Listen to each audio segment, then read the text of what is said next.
Mety ho tatry ny andro eny an-dranomasina ny zoma 20 Mey 2024 amin'ny enora maraina hatramin'ny sabotsy 9 Mey 2024 amin'ny enora maraina.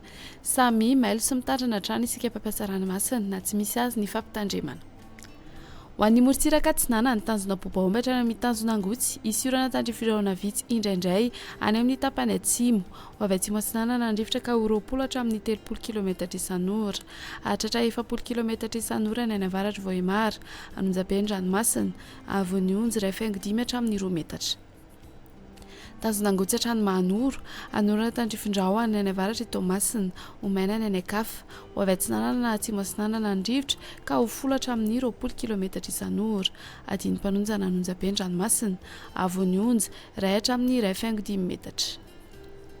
Mahanoratra ny Taolaniaro, Andrahoana amin'ny Sokotoko. Ho avy avaratra Atsinana nandrifitra ka ho 10 hatramin'ny 20 kilometatra isan'ora. Hahatratra 30 hatramin'ny 40 kilometatra isan'ora ny any Atsimon' ny Manakara. Adiny mpanonjana Anonjaben'ny ranomasina, Avonionjy 1 metatra, hahatratra 1.5 hatramin'ny 2 metatra indraindray. Taolaniaro hatrany amin'ny tanjona Vohimena, Omaina amin'ny ankapobeny. Ho avy Atsinana nandrifitra ka ho 20 hatramin'ny 30 kilometatra isan'ora. Hahatratra 40 kilometatra isan'ora indraindray. Anonjaben'ny ranomasina, Avonionjy 1.5 hatramin'ny 2 metatra. Ho an'ny morontsiraka andrefan'ny tanjona Vohimena hatrany amin'ny tanjona Ankabo, Omaina amin'ny ankapobeny. Ho avy Atsinana na Atsimo Atsinana nandrifitra ka ho 10 hatramin'ny 20 kilometatra isan'ora. Ho avy atsimo amin'ny farany Ifepitona ka ho 10 hatramin'ny 20 kilometatra isan'ora. Adiny mpanonjana Anonjaben'ny ranomasina, Avonionjy andinany 1 metatra, hahatratra 1.5 hatramin'ny 2 metatra any amin'ny tapany atsimo.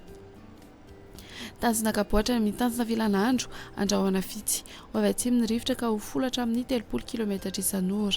Adiny mpanonja ranomasina, Avonionjy 1.5 hatramin'ny 1 metatra. Tanjona Vilanandro hatrany Analalava, Andrahoana Malana.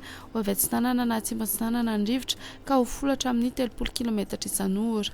Adiny mpanonja ranomasina, Avonionjy 1.5 hatramin'ny 1 metatra. Analalava hatrany amin'ny tanjona Bobaomby, Andrahoana amin'ny Sokotoko.